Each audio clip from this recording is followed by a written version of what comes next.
Hello there, I'm Tom Natchu. In this episode of Fraud Squad, we're going to introduce you to Mark Allen Eisinger. Now, he promised investors a 30% return on their investment backed by gold reserves that he held in his company, the Saxon Group. There were no gold reserves, and his investors lost more than $40 million. But first, we're going to examine another story about a financial predator. Ian Thau posed as a reputable investment advisor and built a larger-than-life reputation of success, philanthropy, and high living. Beautiful mansion, private jets, the finest wines are all part of his scam. And as we've seen before, this was all on the backs of innocent victims. He bilked millions from his so-called clients, leaving some of them destitute. We're talking about tens of millions of dollars here. There was a lot of trust with Ian Thau. If you go back, Ian Thau knew a lot of these people from many, many years ago. Meet Helena and Shirley, two sisters who were enjoying a modest retirement living in their small home.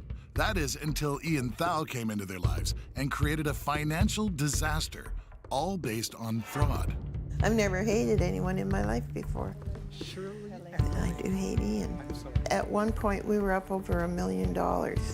Our money dwindled because of the crash, and that was part of the reason Ian asked us to go to Berkshire. He said, I will have more freedom, I can buy more product. He went to his clients and he said, you've lost money on mutual funds. I would like to provide you with some alternative. I said, fine, Ian, if you feel that way, we trust you. You know you're our friend. We'll go with you. People writing checks to him personally, to his companies. They were meeting him in coffee shops, in his, he had a big Hummer SUV there, doing transaction in his truck. There was no transactions actually being done in his office, which would make sense. When we were first approached and when we filed the original documents, we had a list of, I believe it was 80 creditors, just over $40 million. We determined it was two schemes. In the first scheme, he convinced many of the investors to invest with shares of the National Commercial Bank of Jamaica. He lived a very lavish lifestyle, and he stated it was because he invested in a lot of these shares. He had 4 planes. 3 of those were jets that he actually owned or had part ownership in. He had at least 1 helicopter. He had a second he was using as well. He took clients to a fishing lodge, and these were wealthy clients, and he asked the server for the most expensive scotch, and it's brought out, and it turns out to be $10,000 a bottle, and he makes a big deal of opening it up and tasting it, and then pronouncing it unsatisfactory and throwing the bottle over his shoulder and having a smash on the ground. And we lost just about every cent we had. And he came to us one day and said, I feel so bad that you ladies have lost so much money. He said, I have a lawyer friend in Vancouver whom I myself am dealing with. Developers come to this banker and they borrow short-term money. This came about towards the end of his scheming days. He was going to actually have them purchase these this short-term construction financing, and it basically was short-term, and for the first time he actually promised specific rates of return. So he came to the house again and he said, this all has to go through me, like as if I'm the one giving the money to him. It'll be in my name, but he said, I keep very good records. The people had to get extremely large lines of credit. Ian Thau was very good at making that a very efficient process for people. And a lot of people had equity in their houses, so they could use that as collateral, for a secure line of credit. We had a widow who was convinced to take all the proceeds from her husband, the insurance policy from her husband's death, plus mortgaged her home. She lost everything, and she went from a widow with no financial worries at all to working at minimum wage as a sales clerk, renting in a tenement building. We had another individual. Once he got the news, he tried to commit suicide. His marriage broke down, and he's still being treated today for clinical depression.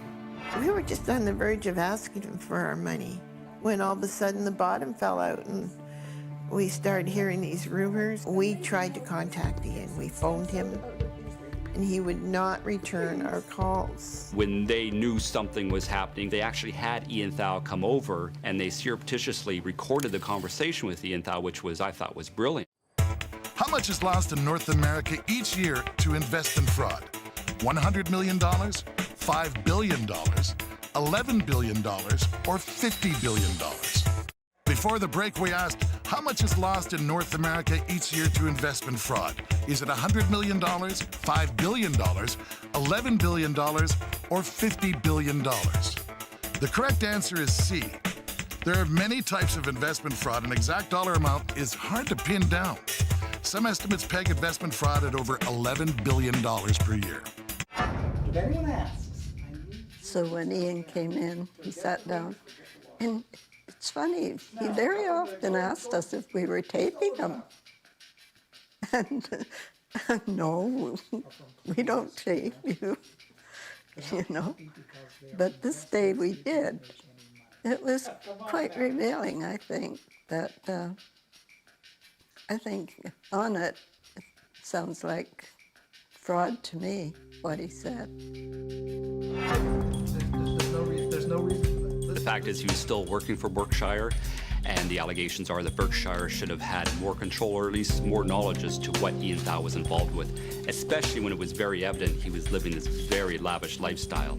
Berkshire did also step up to the plate. So Berkshire did in fact pay back many of the victims, not, don't believe it was 100%, but they did pay back a lot of the victims, a certain percentage of their losses.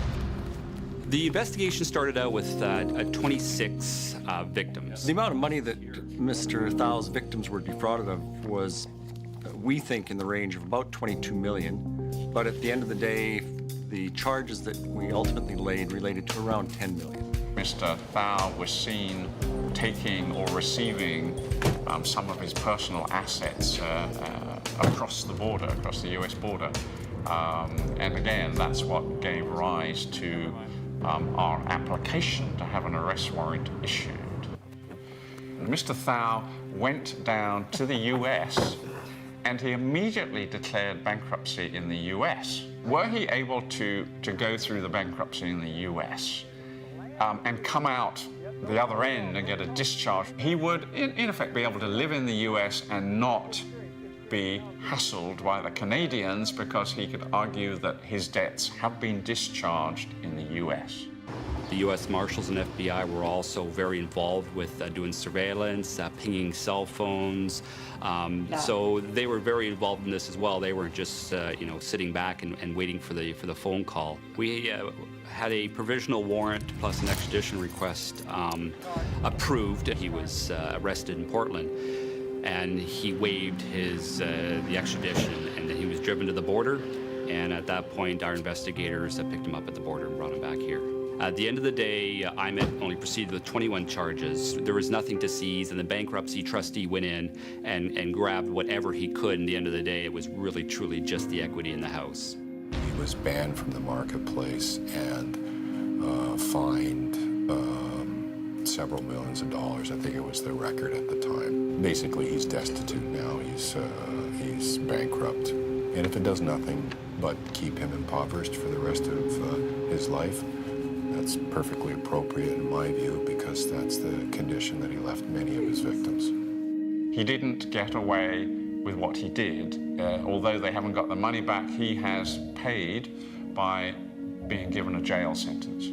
A lot of people lost a lot of money, but certainly Helene and Shirley are probably the ones that suffered probably the greatest as far as both, you know, the financial hardship as well as the medical hardship.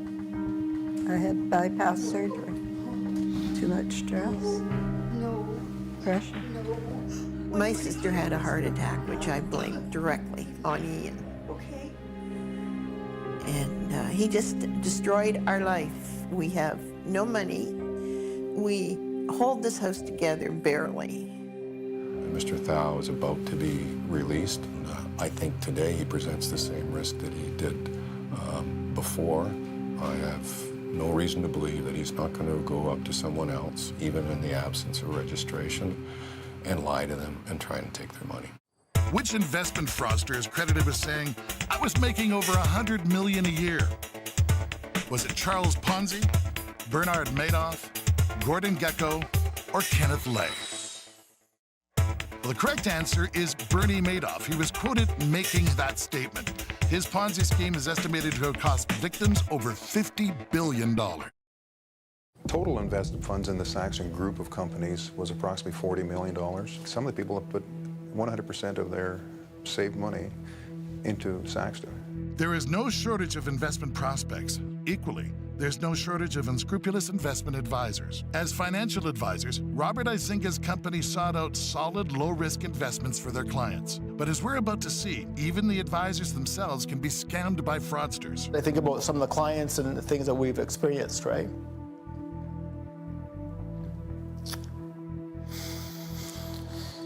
So it's a difficult thing to talk about, and it's a very difficult thing to take. Robert was introduced by his boss to an investment opportunity by the Saxton Group. In our office, we had various investments that we offered, and Saxton became one of them as a suitable investment for conservative type investors. Saxton Group, there was two main players. The lead on the main part of the company was Mark Allen Izinga, and he had a partner named James Sylvester. The people that ran Saxton, they were very suave, had all the answers. Shares that they were offering was primarily based on what was going on in Cuba, that they had this brewery, and their claims were that they owned this company, they were running it, and they also had a label printing business, brand new operation that they invested money in and built the building and so on. They were claiming that they were making 30% returns. The way it was presented was a fixed dividend account, and it was the operations behind the company was the operations in Cuba and Bahamas.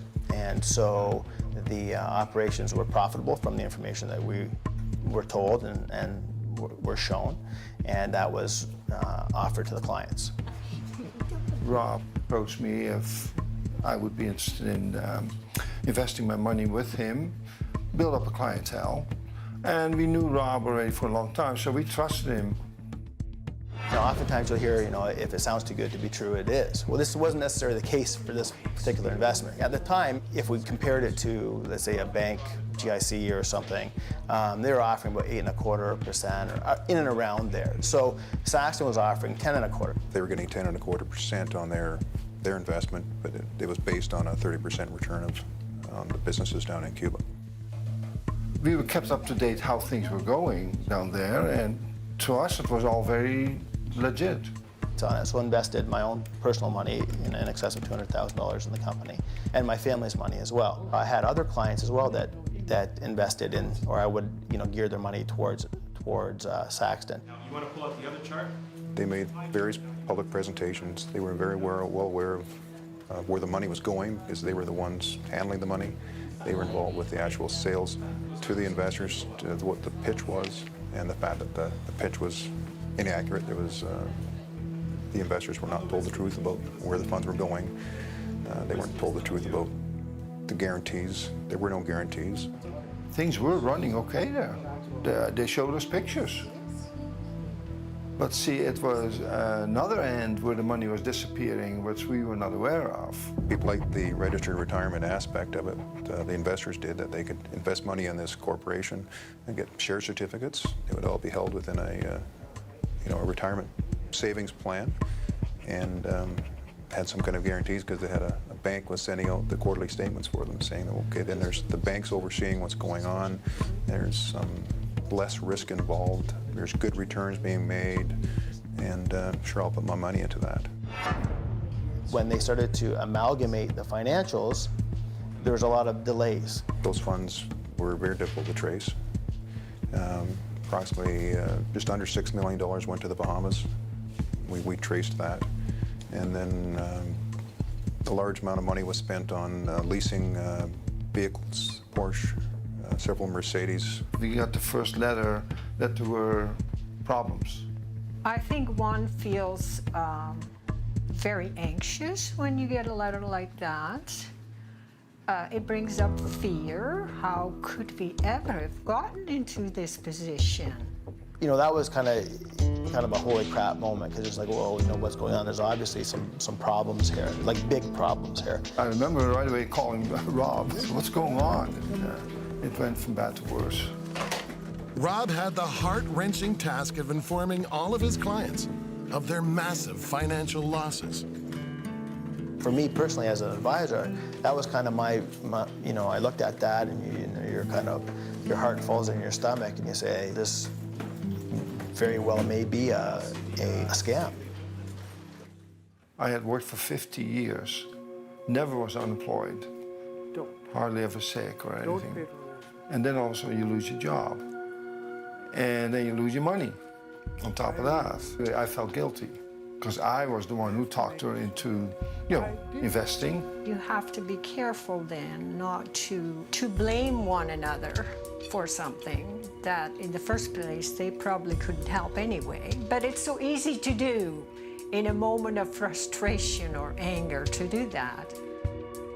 My parents were receiving a kind of like a quarterly payment. So kind of the first, when everything was frozen, you know, I had to say to them, like, listen, you know, the quarterly payment that you're receiving, we can't receive right now, we have this freeze on. It's a difficult thing to talk about, and it's a very difficult thing to take and experience. One way to tell if an investment is legitimate is to take a look at the company's website. If the website is professional looking, the investment must be sound. True or false? Well, the answer is false. Fraudsters have been known to create false websites to fool investors. Make sure you check an investment out thoroughly before parting with your hard-earned money. After the Saxton Group assets were seized, investors started having meetings.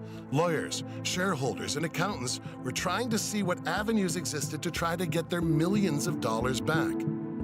Upon further research, they discovered that any monies put into Saxton were almost untraceable and almost certainly long gone.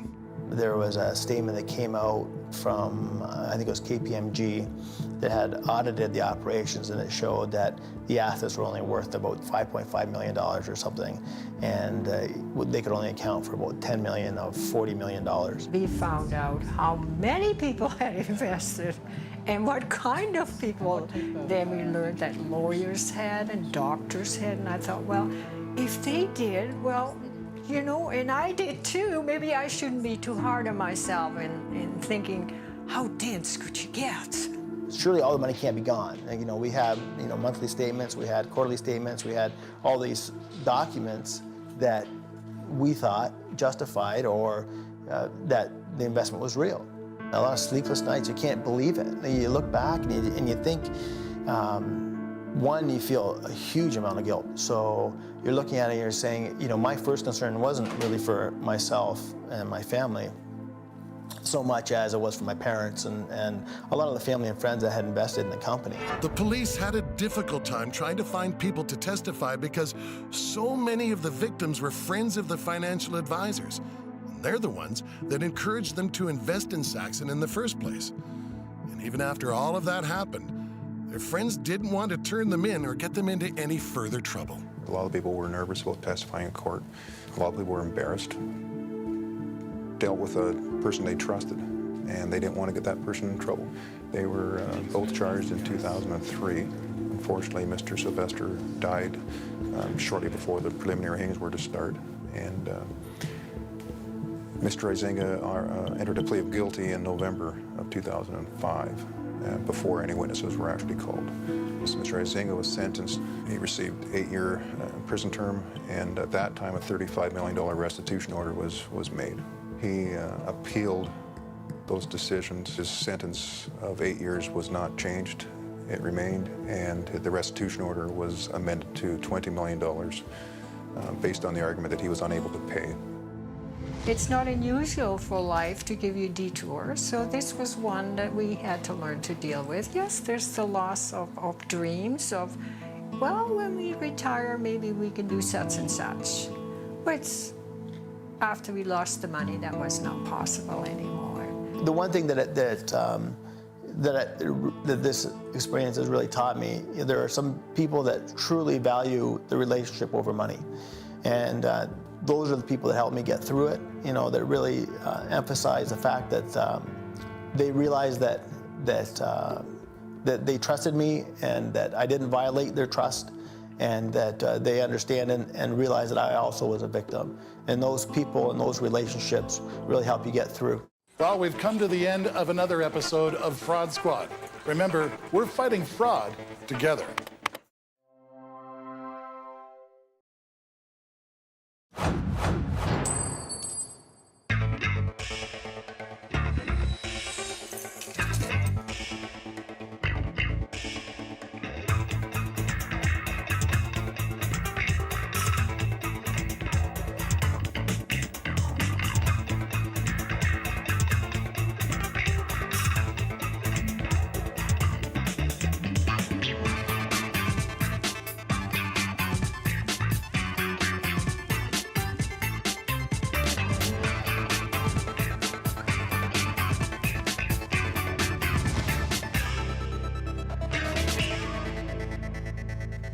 Hello, I'm Tom Natchew. In this episode of Fraud Squad, we're going to meet Jeffrey Butler, a real character who established close personal relationships with his clients, guiding them into sound and secure investments for years. He became like family to his clients, gained their utmost confidence. But once the trap was set, Jeffrey Butler steered their trust and money right into his own business ventures and bank accounts. And little did they know, he was the most untrustworthy man they would ever meet. Mr. Butler was operating what I characterize and the jury found to be a Ponzi scheme. He had their money already under his control by the late 90s. He specifically targeted elderly, but he targeted elderly people that were in frail health. I look at my bank account, there was no more bank account. Mr. Butler raised over $12 million from very senior citizens. And I uncovered another 113 to 120 victims that were investors in this case. Jeff Butler, the quintessential con man. He entered the lives of his victims by becoming close personal friends, visiting his clients on a regular basis and often bringing gifts. My father-in-law had inquired about a free living trust. He had seen an ad, I believe, in a newspaper, and that's when he initially first met Jeff Butler. The reason why he was creating these wills and trusts for free was to give him the ability to acquire the personal information of each of the investors. So he knew how much money they had. He knew where the money was.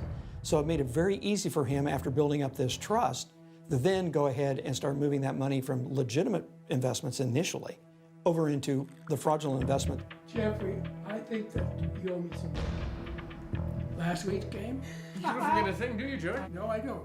He befriended my dad like he did everyone. And he did this by understanding what my dad liked. He liked to gamble. So Jeff, to get really close to my dad, would talk to him every single football game, every single baseball game, because my dad would love to bet $5 or $10 a game. I'll give you Miami on a, what's that, 5-point spread? I thought we were friends. He constantly did this and got closer, and he was able to talk to him very, very often. Come on in, Jeff. Good to see you, buddy. How we doing? Good to see you. And he would come by on Thanksgiving and give him a turkey. He would just drop some steaks off periodically, and my dad just thought that that was over the top. Did you catch that game last night? Oh, I did, yeah. I think I won some money. Just for me? Yes, New York. New York. Oh, come on in. Clean trim, the way you like. My father-in-law had quite a bit of money in savings, and he was always interested in trying to, make the best out of his money. So Jeff encouraged him to make some investments. He then puts them into legitimate businesses, knowing that that's going to gain even more trust, and they were getting regular checks. Well, it's a new investment. It's ground floor, so this is really a prime opportunity. The first time was 50, then I think it was 100, and then the final thing was another 100, and then he chased that 100 with another 100 at the end. Now, the first investment or types of investment that he would sell to these senior citizens was an annuity, which is a relatively sound investment. It was then, he then eventually moved him over into a legitimate company, which became the Ponzi, and that was a company he owned and he operated. A senior citizen has a portfolio of nothing but bank CDs bearing 3 or 4%. He can get them an 8% return on a life insurance annuity and at the same time get a nice fat fee in return.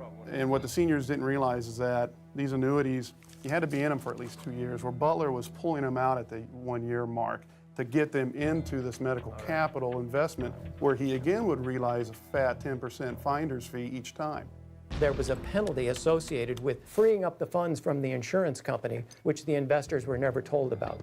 Butler is receiving fat, juicy payouts each time. He was making upwards of $800,000 a year. And his whole modus was that they would die before he ever had to worry about paying anything out. Dad, can I see you for a second, please?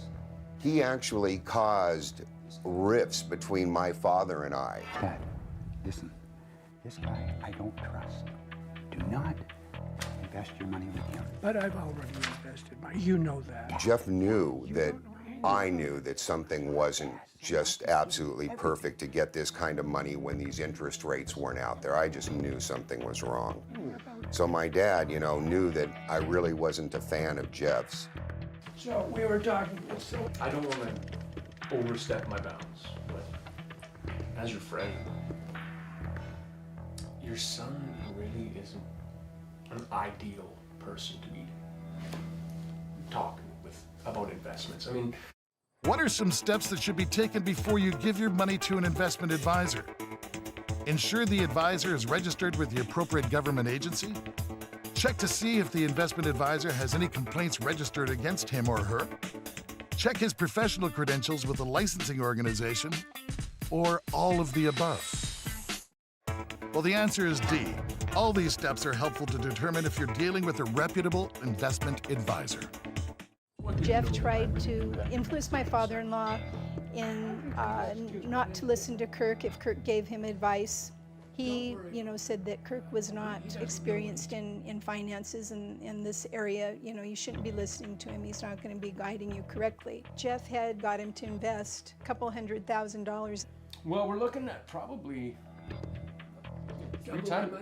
When your father doesn't believe you, when somebody has the ability to actually get into a family and split a family apart by acting like they're the supreme person and they're the one that you should be trusting. Because I would see him come over and be a friend right to my dad's face and then take this money and do whatever he wanted with this money.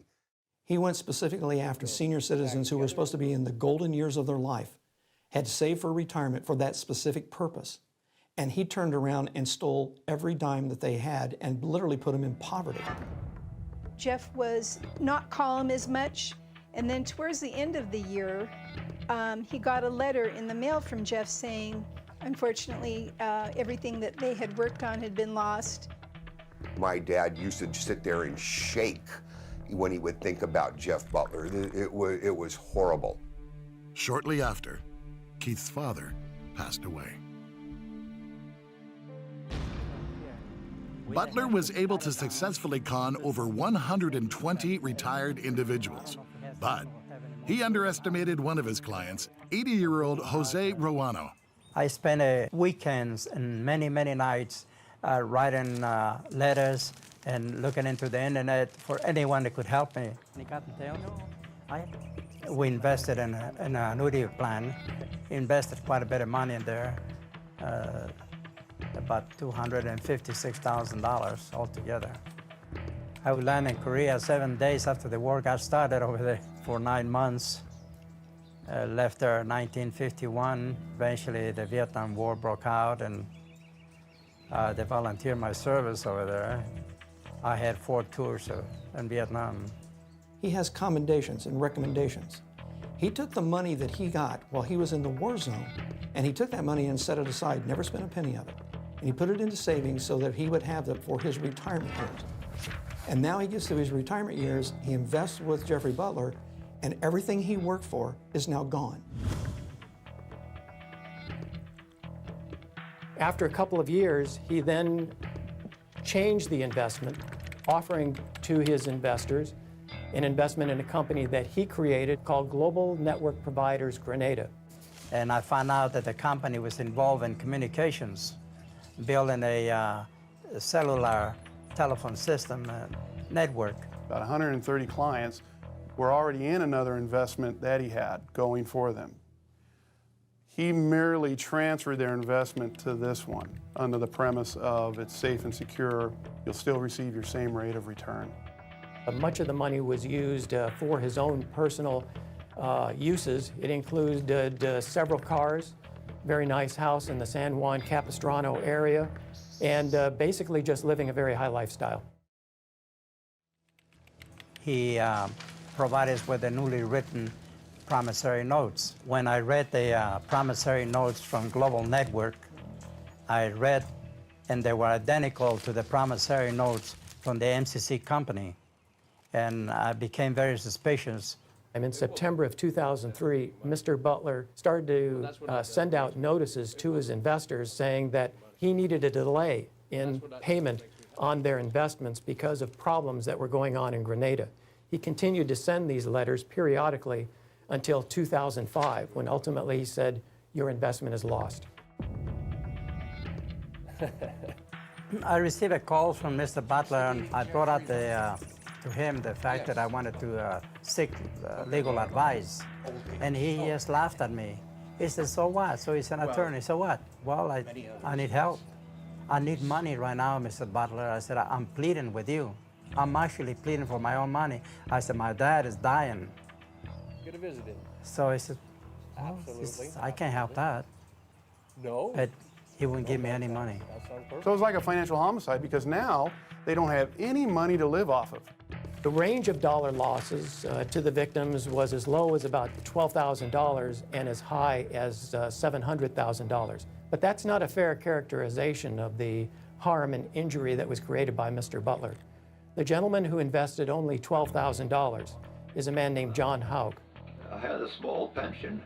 I invested everything I had saved. Mr. Haug today is probably 102 years old. At the time that he testified for a conditional exam, he was 99 years old. He was pretty much living hand to mouth. That $12,000 represented his total life savings. The financial ruin that he caused is insurmountable. This wasn't, oh, by the way, I made a mistake.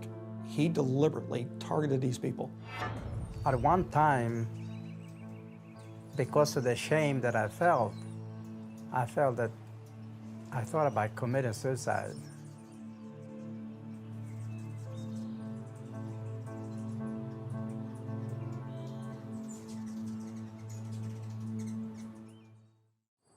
True or false, Charles Ponzi was the very first person to commit a Ponzi investment scheme.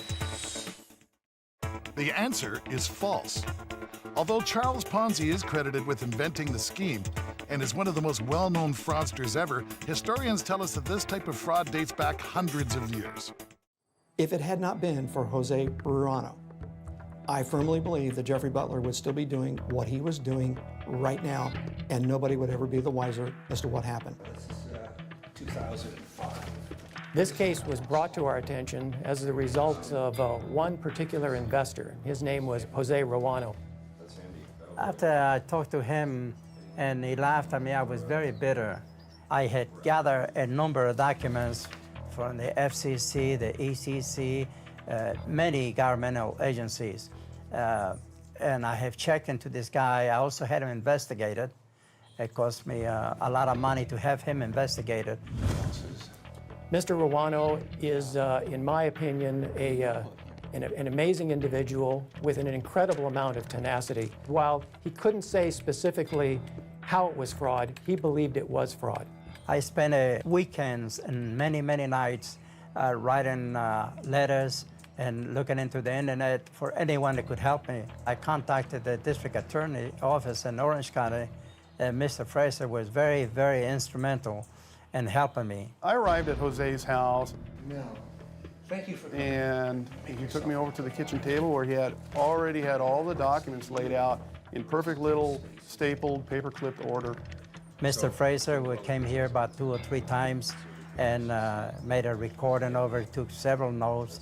He called me many, many times. So at that point in the investigation, I have a pretty clear image in my mind that Jeff is targeting senior citizens. I put all my life savings in it. The first time I went to Jeff Butler's house was in March of '05, and I met him on the driveway as he was coming out to pick up his morning paper. And I introduced myself. I told him that I was an investigator from the DA's office, and that I was here to ask him some questions about some people calling me saying that they thought that they might have been wronged. Jeff Butler took me into his house, and I asked him a bunch of questions about this investment opportunity that he had called Global Network Providers, and then we just retraced the previous investments that he had with this group of investors of senior citizens. What I was saying is, you said you're an advisor, or you're the guy in charge, you're principal advisor? Well, I'd be the primary investment advisor in the company. Okay. In my facade of being a dumbed-down investigator was I wanted Jeff to admit to me that he was a principal of these investment ventures. I needed that from him. This company thing, there's like there's higher ups and then there's you, or is it the other way around? Like what's your role? Well, it's my company. I'm the principal. You're the owner of the company. Yeah. Okay. So the second time I went out there, I went with a group of investigators. He wasn't there to greet me this time, so I had a knock on the door. Peggy, his wife, was the one that came down, wanted to know why I was there, and I had to tell her I was there for a search warrant. She demanded proof of it, so I gave her a copy, and then she reluctantly led us into the house. Investigators went up, brought Jeff down from his bedroom as we searched the rest of the house. His wife was hysterical. She called me every name in the book. She was upset, she was crying, she had mood swings from high up to very low.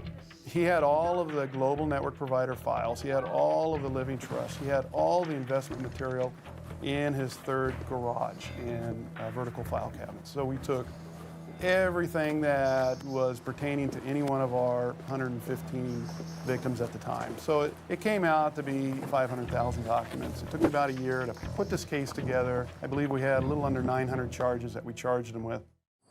Bernard Madoff committed one of the largest Ponzi frauds ever. What year is Madoff scheduled to be released from prison? Is it 2025, 2139, 2050, or 2183? Well, the answer is B, 2139. According to the U.S. Federal Bureau of Prisons, Bernie Madoff's scheduled release date is November 14th, 2139. You've already got a trust fund. What kind of a sentence do you think Mr. Butler should get? As we started to prosecute this case, we were dealing with a situation where many of the investors had already passed away. One of the things that the DA did, which was very smart, was he interviewed the victims that were still living, and he got them on tape so they could play it in court, because they knew, because of the frail health of many of his victims, which most of them were, that a lot of them were not going to be alive by the time the trial ended. When I watched that video for an hour of these people testifying of how they lost their money, my heart just broke. Tears were running down my eyes when an 84-year-old man said that he had to take a paper route. I showed up at Jeff's house. I knocked on the door. Nobody answered. Finally, Peggy Butler answered the door. Seeing me again just put a spark of anger into her, and she proceeded to curse at me, and I said, I'm coming in anyway, so let us in. So we were able to get inside the house, and it's a very large house, so we break up and we go about clearing the house with the other investigators. We handcuffed him, and then we took him downstairs to a sheriff's unit that was waiting for us, since they had the caged back door. And we placed him into the car, and then the sheriffs, the Orange County sheriffs, took him to Men's Central Jail here in Santa Ana. When we appear in court the first time, after the judge entered the chambers there to the court, he asked me if I could identify Mr. Butler, and I immediately pointed him out with my index finger. I didn't hesitate to point him out. His defense was that he was as much a victim as anyone else. He believed that the investment in global network providers, as well as the other investments, would result in hundreds of millions of dollars of revenue and income. While Mr. Butler may have had the ability to make a choice, an intelligent choice, whether to get involved in an investment such as that, these victims were never given a choice. This was a 9-month-long trial. He was found guilty on 690 counts. As it stands right now, Mr. Butler will have to serve at least 1/2 of that 90-year sentence, meaning that he has to serve at least 45 years. Mr. Butler essentially received a life sentence, and it means that if he gets out, he'll be placed in the same position as his investors who lost their life savings. In the Butler case, there was 127 victims. And what happened in this case is that almost to everyone literally is now penniless. He stole every dime they had that they had saved for their retirement years. Their golden years became a nightmare. When you look at work all your lifetime, you have no opportunity to gain that money again, to make that money again, never again. Right now, I have a box, a cardboard box, with receipts of checks, promissory notes. They are worthless. That's all my mistakes. Despite of all the troubles I had, she always stood by me. Always very faithful, always next to me. When I fell very much in the dumps, she was always there to help me, give me a helping hand. And I would never be able to find a wife like that if I live 1,000 years. Well, we've come to the end of another episode of Fraud Squad. Remember, we're fighting fraud together. For more information on this and other episodes of Fraud Squad, go to investigationdiscovery.ca.